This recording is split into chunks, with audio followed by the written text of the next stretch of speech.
Are you interested in making a blue line flag?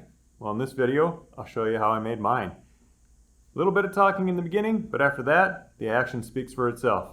Enjoy.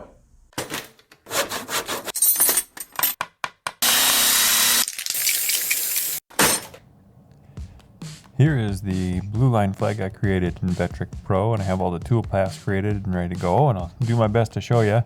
Here's the cut time, 7.5 hours. It's going to be a while, but I'll do my best to show you how I cut this on the onefinity machine, so let's get started.